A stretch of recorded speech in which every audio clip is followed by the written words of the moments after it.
হেমন্ত এবং বসন্ত ছিল দুই ভাই। তারা দেবপুর গ্রামের কাঠুরিয়া ছিল এবং প্রতিদিনের মতো জঙ্গলে কাঠ কাটতে যেত। আরে বসন্ত, আমি কি বলছি শোনো, আজ আমরা জঙ্গলের গভীরে গিয়ে কাঠ কাটি। আমি শুনেছি যে ভেতরের কাঠ খুব ভালো দামে বিক্রি হয়। আরে না ভাই হেমন্ত, জঙ্গলের গভীরে যাওয়া এখন ঠিক নয়। তুমি তো জানোই গ্রামের কিছু লোক সেখানে গিয়ে নিখোঁজ হয়ে গেছে, আর আজ পর্যন্ত তাদের খোঁজ মেলেনি। শুনেছি এখন যাত্রীরাও ওই রাস্তা দিয়ে যাওয়া বন্ধ করে দিয়েছে। আরে বাবা, এসব তো বোকার মতো কথা। জঙ্গলের গভীরে গিয়ে মানুষ গায়েব হচ্ছে, এর কি কোনো মানে হয়? এমন কিছু হয় না। চলো গিয়ে কাঠ কাটি, তবে হ্যাঁ, বেশি ভিতরে যাব না। চলো। হেমন্তের কথা শুনে বসন্তের মনেও লোভ জেগে উঠল, আর সে হেমন্তের সাথে জঙ্গলের গভীরের দিকে রওনা দিল। ঘন গাছ আর নীরবতার মধ্যে দিয়ে দুই ভাই এগিয়ে যেতে লাগল। হঠাৎ হেমন্তের নজরে একটি বিশাল পুরনো বৃক্ষ পড়ল।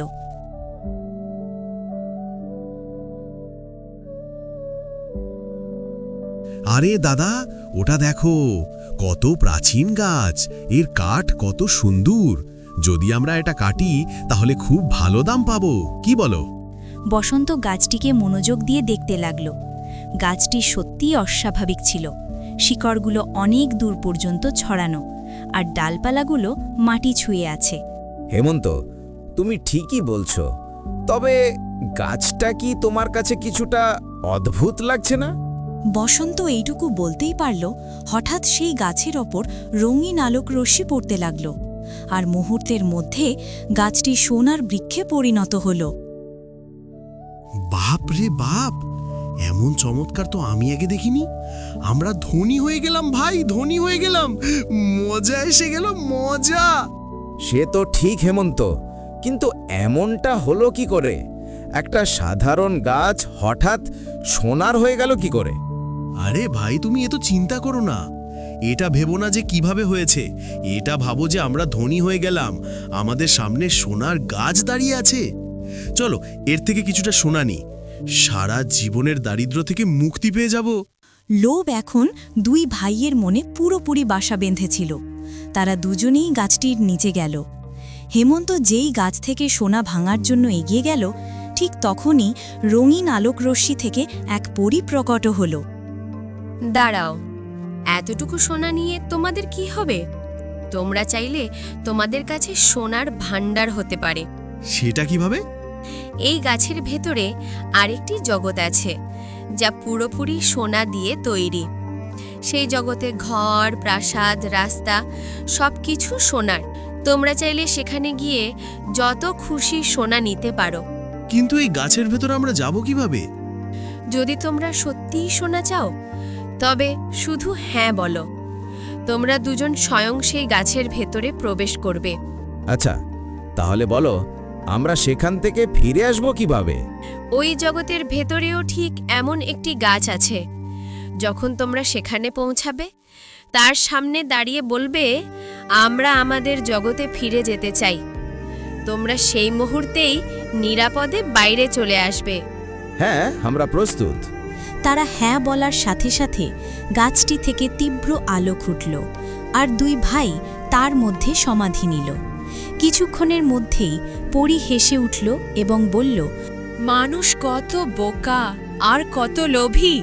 এই বলে পরী রঙিন আলোক রশ্মিতে বদলে গেল এবং সেখান থেকে অদৃশ্য হয়ে গেল। অল্প সময়ের মধ্যেই সেই গাছটি আবার একটি সাধারণ গাছ হয়ে গেল। এই ঘটনার কিছুদিন পর দেবপুর গ্রামে নীরবতা বিরাজ করছিল। গ্রামের সরপঞ্চ কেদারনাথ চৌতালে বসেছিলেন। তার সাথে গ্রামের কিছু প্রবীণ এবং কৃষক উপস্থিত ছিলেন। দেখুন ভাই, আপনারা সবাই জানেন যে আমাদের গ্রামের দুই কাঠুরিয়া হেমন্ত আর বসন্ত জঙ্গলে কাঠ কাটতে গিয়েছিল, কিন্তু এখনো ফেরেনি। আমরা তাদের অনেক খুঁজেছি, কিন্তু কোনো খোঁজ মেলেনি। এখন আমাদের জঙ্গল রহস্যময় এবং বিপজ্জনক হয়ে উঠেছে। হ্যাঁ মোড়ল মশাই, এ কথা তো ঠিক, কিন্তু এর সমাধান কি?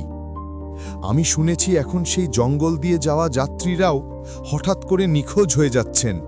সরপঞ্চজি, আমার পরামর্শ হলো এখন আমাদের কোনো সাধু মহারাজের পরামর্শ নেওয়া উচিত। এখন আমরা হাত গুটিয়ে বসে থাকতে পারি না। হ্যাঁ কাকা, আপনার কথা ঠিক।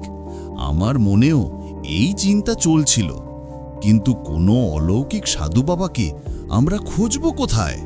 বাবা, এখান থেকে কিছুটা দূরে একটি পুরনো নিম গাছের নিচে একজন খুব জ্ঞানী সাধু বাবা বসেন। বলা হয় তার কাছে জ্ঞানের ভাণ্ডার আছে। আমাদের তার কাছে যাওয়া উচিত। হয়তো তিনি বলতে পারবেন নিখোঁজ লোকজনের সাথে কি হয়েছে।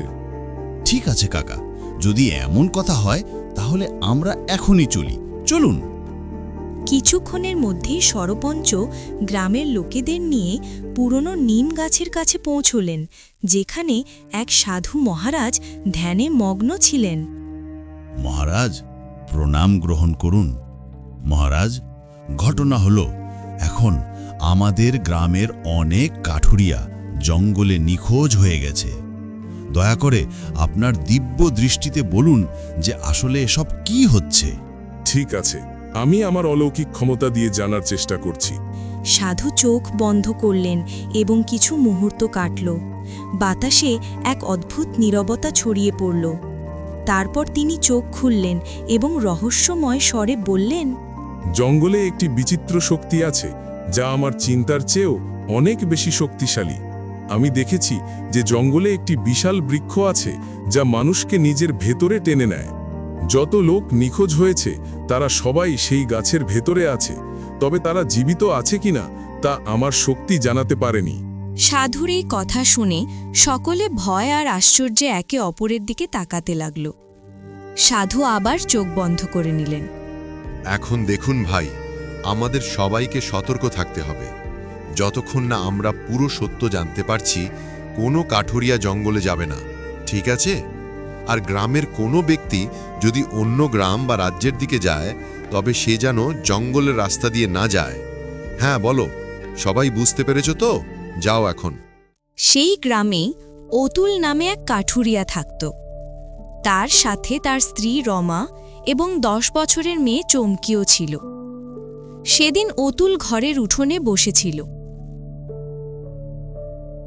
ঠিক তখনই রমা এসে বলল, কবে পর্যন্ত এভাবে হাত গুটিয়ে বসে থাকবেন? আমাদের ঘরে তো এখন এক দানা শস্যও নেই। আমাদের মেয়ে সকাল থেকে খাবার চাইছে, এখন তাকে কি খাওয়াবো? হ্যাঁ, তুমি ঠিকই বলছো রমা। সরপঞ্চের আদেশের কারণে আমি জঙ্গলে যেতে পারিনি, কিন্তু এখন আমাকে জঙ্গলে যেতেই হবে, নয়তো কাজ চলবে কি করে? এই বলে অতুল কুড়াল তুলতে লাগল। এ কি করছেন আপনি? জঙ্গলে তো কাঠুরিয়ারা নিখোঁজ হয়ে যাচ্ছে। আপনি যাবেন না? আপনি কি অন্য কোনো কাজ করতে পারেন না? আরে রমা, আমি আর কি কাজ করব বলো? দেখো, আমাদের গ্রামটা এখনো এত সম্পন্ন নয় যে এখানে দিন মজুরের কাজ মিলবে। যখন থেকে লোকজন জঙ্গল থেকে নিখোঁজ হয়েছে, তখন থেকে ব্যবসাও বন্ধ পড়ে আছে। তুমি চিন্তা করো না, আমি জঙ্গলের গভীরে যাব না, কিন্তু কাঠ কাটার জন্য তো যেতেই হবে, তাই না? চলো। রমার মনে ভয় ছিল, কিন্তু সে ছিল অসহায়। ঘরে শস্য ফুরিয়ে গেছে আর তার মেয়ে ক্ষুধার্ত। রমা চোখের জল নিয়ে অতুলকে যেতে দিল। অতুল কুড়াল নিয়ে বাড়ি থেকে বেরিয়ে পড়ল।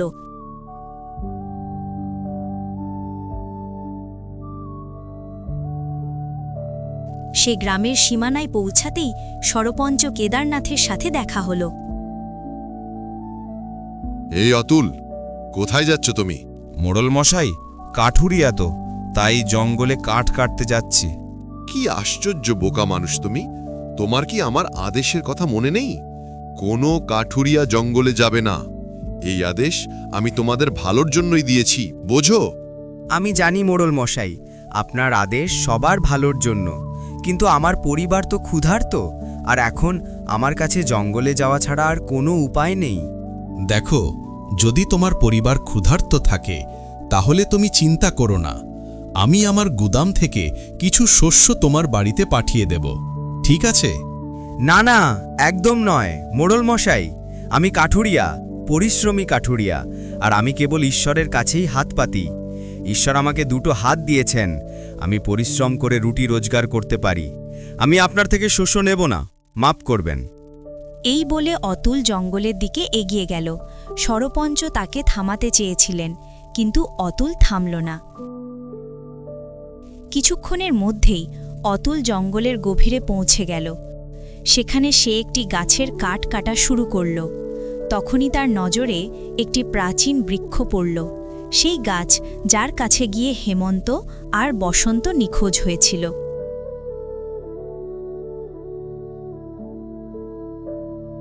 ও হো হো, এ তো বড়ই অদ্ভুত গাছ। পরের মুহূর্তে রঙিন আলোকরশ্মি ঝলসে উঠল, আর সেই গাছটি সোনার বৃক্ষে বদলে গেল। অতুলের চোখ বিস্ময়ে বড় হয়ে গেল। বাপরে বাপ, এ কেমন দৃশ্য!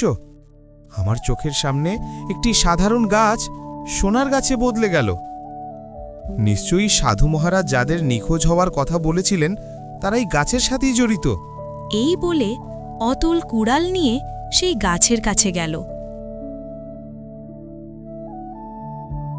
তখনই তার সামনে রঙিন আলো ছড়িয়ে পড়ল এবং এক পরী প্রকট হল। এই গাছের সোনা নিয়ে তোমার কি হবে মানুষ? যদি তুমি সত্যি সোনার ভাণ্ডার চাও, তবে এই গাছের ভেতরে আরও একটি জগৎ আছে।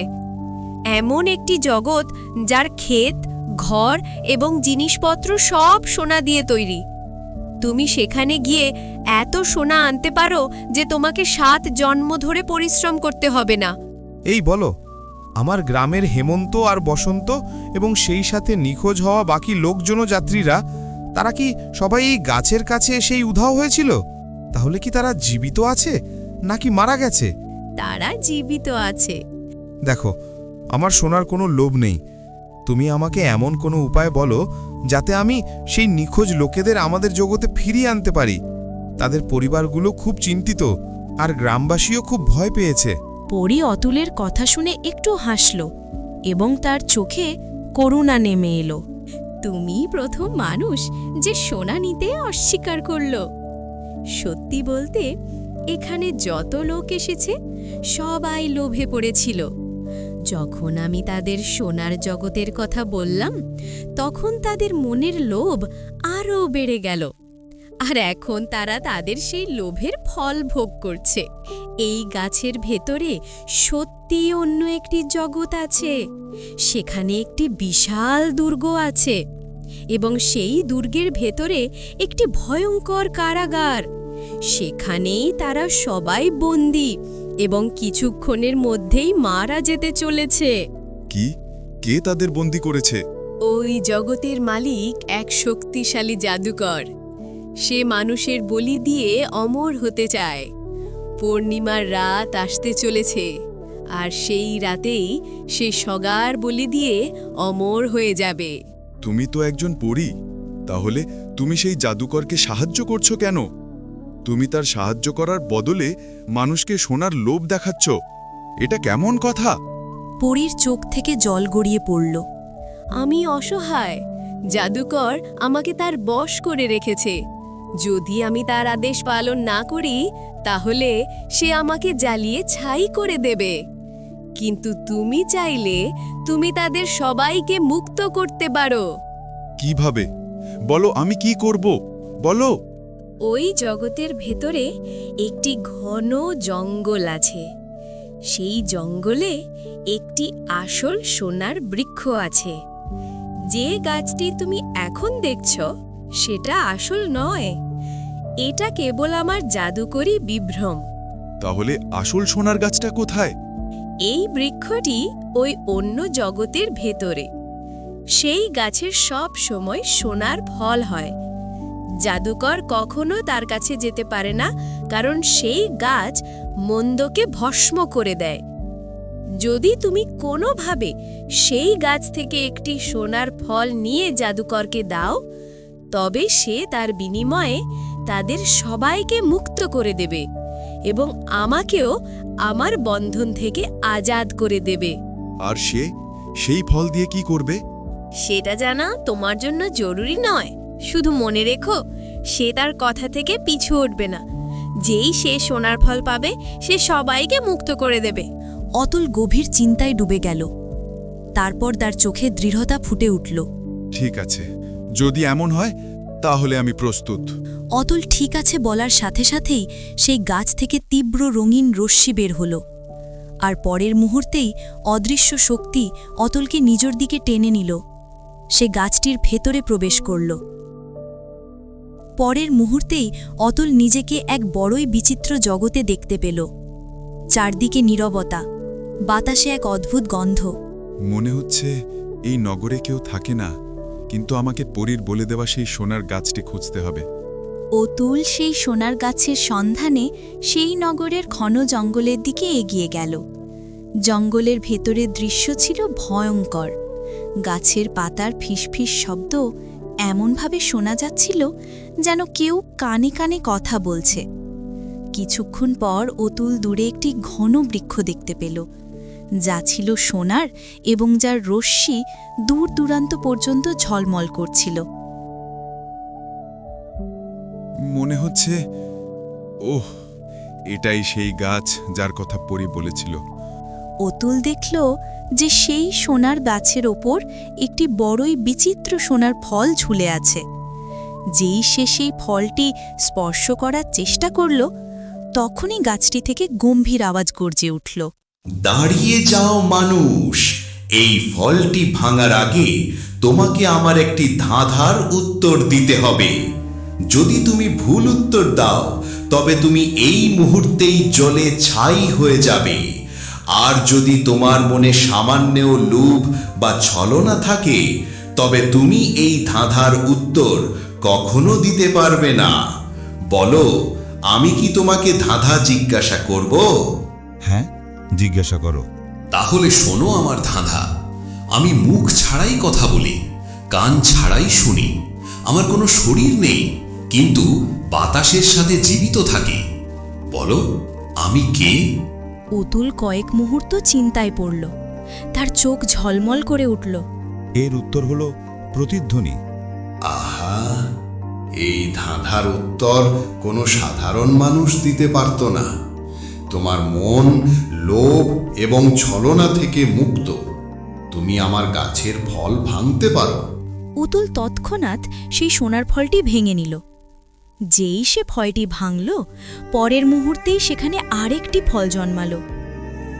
তুমি যে ফলটি ভেঙেছ সেটি মায়াবী ফল।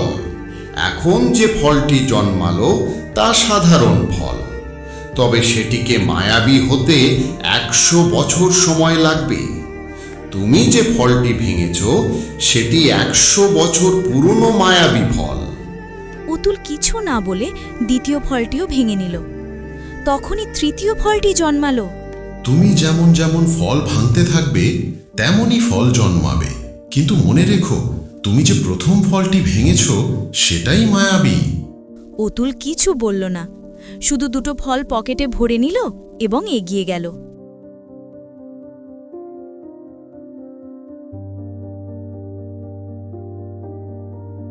অতুল কিছুটা দূর যেতেই তার কানে এক বুড়ি মহিলার আওয়াজ শোনা গেল। দাঁড়িয়ে যাও।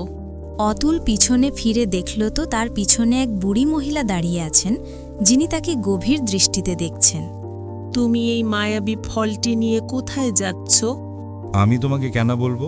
আমি দেখলাম যে তুমি এই গাছ থেকে কত সহজে ফলটি ভেঙে নিলে। তুমি কোনো সাধারণ মানুষ নও। বলো, কি হয়েছে?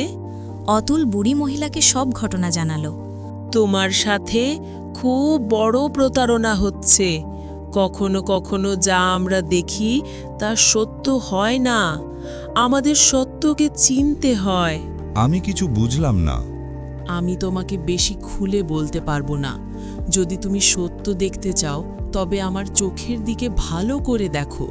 অতুল তার চোখের দিকে মনোযোগ দিয়ে দেখল এবং পরের মুহূর্তেই ভীষণভাবে চমকে গেল। তুমি যা বুঝছো সেটাই সত্য। মনে রেখো, তুমি যে ফলটি ভেঙেছ সেই ফলটির একটি বিশেষত্ব আছে।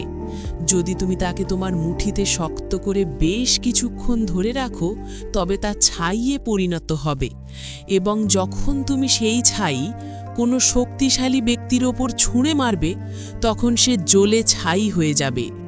এই বলে বুড়ি মহিলা সেখান থেকে অদৃশ্য হয়ে গেলেন, আর অতুল অবাক হয়ে দাঁড়িয়ে রইল। অতুল কিছুক্ষণ পর সেই বিশাল দুর্গের কাছে পৌঁছালো। ওহ, এখানে কিছু একটা ভয়ানক আছে। আমি ভেতরে যাব এবং যা হবে তা মোকাবিলা করব। হ্যাঁ।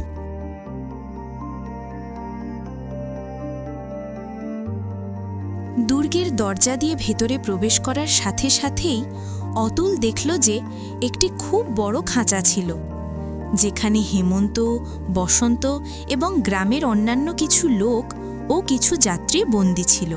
আরে অতুল, দেখো অতুল, তুমি এখান থেকে চলে যাও ভাই। এই জায়গা জাদুকরের, এখানে তারই শাসন চলে। তখন রঙিন রশ্মি ফুটল আর সেখানে এক জাদুকর প্রকট হল। কে তুই? আমি আমার এই বন্ধুদের এখান থেকে মুক্ত করতে এসেছি। তুই কি বোকা? আমি এদের পূর্ণিমার রাতে বলি দেব এবং আমি চিরকালের জন্য অমর হয়ে যাব। অতুল নিজের পকেট থেকে সেই মায়াবী ফলটি বের করল, যা সে গাছ থেকে ভেঙেছিল। মায়াবী ফল দেখে জাদুকর চমকে গেল। এই, এটাকে পাওয়া এত সহজ ছিল না। যদি তুমি আমার গ্রামের লোকেদের মুক্ত করে দাও, তবে আমি তোমাকে এই ফলটি দেব। তুই তো আমার কাজ সহজ করে দিলি। আমাকে পূর্ণিমার রাতের অপেক্ষা করতে হবে না। এই ফলটি খাওয়ার পর আমি এমনিতেই অমর হয়ে যাব। লাহ, দে আমাকে এটা। জাদুকর ফলটি হাতে নিল এবং জোরে জোরে হাসতে লাগল। তখনই সেই পরী প্রকট হল। অবশেষে আমি আমার উদ্দেশ্যে সফল হলাম। পরী হাসি মুখে রূপ পরিবর্তন করল এবং হঠাৎ সে এক ডাইনি হয়ে দাঁড়িয়ে গেল। বোকা মানুষ, আমি একজন পরী নই, বরং একজন ডাইনি। আসলে এটা আমার আর জাদুকরের পুরনো পরিকল্পনা ছিল। বছর আগে আমরা এই জগৎ শাসন করে নিয়েছিলাম। এখানকার যত লোক ছিল সবাই ভয়ে পালিয়ে গেল। আমরা এই জায়গা শাসন করেছিলাম যাতে আমরা সেই জাদুকরী সোনার বৃক্ষ এবং তার ফল পেতে পারি। সেই ফলটি কেবল সেই মানুষই পেতে পারত যার মন লোভ থেকে মুক্ত। আমরা তোমার জগতের সেই গাছটিকে আমাদের মায়াবী শক্তি দিয়ে সোনার বানিয়ে দিয়েছিলাম। যখন কোনো মানুষ আসতো, আমি তাকে লোভ দেখাতাম, আর যদি সে লোভে পড়ে যেত তবে আমি তাকে সেই গাছের ভেতরে পাঠিয়ে দিতাম। ডাইনি ঠান্ডা ঔজ্জ্বল্যের সাথে চোখ ঘুরিয়ে দেখল। আমরা আসলে এমন একজন মানুষের খোঁজ করছিলাম যার মন লোভ থেকে মুক্ত, তোমার মতো। যখন তুমি সোনা নিতে অস্বীকার করলে, তখন আমি বুঝে নিলাম যে তুমিই সেই মানুষ যে এই ফলটি পেতে পারে। তাই আমি তোমাকে মিথ্যে বললাম যে জাদুকর আমাকে বন্দি করে রেখেছে, কিন্তু আমি তোমাকে মিথ্যে বললাম। আমি তোমাকে ভুল বুঝিয়ে এই ফল তোমার হাতেই জাদুকরকে দেবিয়ে দিলাম।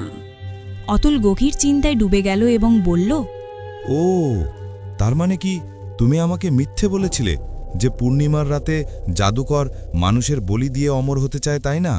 পূর্ণিমার রাতে তাদের বলি তো দেওয়াই হবে, তবে কেবল তাদের রক্ত পান করার জন্য। আমি আর জাদুকর মানুষের রক্ত খুব পছন্দ করি, কিন্তু তাতে আমরা অমর হই না। অমরত্ব তো কেবল এই ফলটি খেলেই পাওয়া যায়। বোকা আমি নই, বরং বোকা তুই। কি মানে তোর? মানে আমি তোকে বলছি, আমার তোর কথাই সন্দেহ হয়েছিল। আমি জাদুকরকে যে ফলটি দিয়েছি তা মায়াবী ফল নয়। মায়াবী ফল তো এইটা। এই দেখে জাদুকর চমকে গেল, কিন্তু সে কিছু বোঝার আগেই অতুল ফলটিকে শক্ত করে চেপে ধরল। তখনই সেখানে বুড়ি মহিলাটি এলেন। বুড়ি মহিলাকে দেখেই ডাইনি পিছিয়ে গেল, তার মুখের রং উড়ে গেল। তখন আমার এই বুড়ি মহিলার সাথে দেখা হয়েছিল। ইনি বলেছিলেন আমার চোখের দিকে ভালো করে দেখতে, এবং সাথে এটাও বলেছিলেন কখনো কখনো যা আমাদের চোখে পড়ে তা সত্য হয় না। আর যখন আমি এর চোখের দিকে দেখলাম, তখন আমার চোখগুলো ঠিক তোমার মতো লাগলো যখন তুমি পরীর রূপে ছিলে। তখন আমি বুঝে গেলাম যে তুমি কোনো পরী টরি নও, বরং পরীর রূপে অন্য কেউ। আসলে পরী হলো এই বুড়ি মহিলাটি, আর হয়তো তুমি তোমার জাদুর শক্তি দিয়ে একে বুড়ি বানিয়ে দিয়েছ। হঠাৎ অতুলের হাতের ফলটি ছাইয়ে পরিণত হল। জাদুকর আর ডাইনি দুজনেই ঘাবড়ে উঠল। অতুল অর্ধেক ছাই জাদুকরের ওপর এবং অর্ধেক ডাইনির ওপর ছুঁড়ে মারল। দুজনের শরীরেই আগুন ধরে গেল এবং কিছু মুহূর্তের মধ্যেই দুজনেই জ্বলে ছাই হয়ে গেল। তারা ছাই হওয়ার সাথে সাথে বুড়ি মহিলার শরীর থেকে রঙিন রশ্মি বের হল এবং তিনি আসল পরীর রূপে প্রকট হলেন। তুমি আমাকে মুক্ত করে দিলে অতুল। আমি ভেবেছিলাম যে এখন আমি আর আমার নগর কখনো মুক্ত হতে পারবো না। পরী তার ছড়ি এগিয়ে দিল এবং খাঁচাটি সেখান থেকে উধাও হয়ে গেল। সবাই মুক্ত হয়ে গেল। আমি তোমাকে পুরস্কারে অনেক ধন দেব। আরে না না না, আমার ধন চাই না। কিন্তু তোমাকে নিতে হবে, এটা আমার পক্ষ থেকে একটি ছোট উপহার। আমি জানি তোমার একটি মেয়েও আছে, তুমি তার জন্য নিয়ে নাও। অতুল হাসল। পরী তার ছড়ি থেকে রঙিন রশ্মি বের করল এবং তার সামনে প্রচুর সোনা, হীরা ও রূপার ভাণ্ডার প্রকট হল। এইগুলো সব তোমাদের। এবার তোমরা সবাই চোখ বন্ধ করো। যখন চোখ খুলবে তখন নিজেদের বাড়িতেই দেখতে পাবে। পরী তার ছড়ি এগিয়ে দিল এবং রঙিন তরঙ্গ সেখানে ছড়িয়ে পড়ল। পরের মুহূর্তেই সবাই নিজেদের ঘরে পৌঁছে গেল। অতুল প্রচুর সোনা, হীরা এবং রূপা নিয়ে নিজের বাড়ি পৌঁছাল।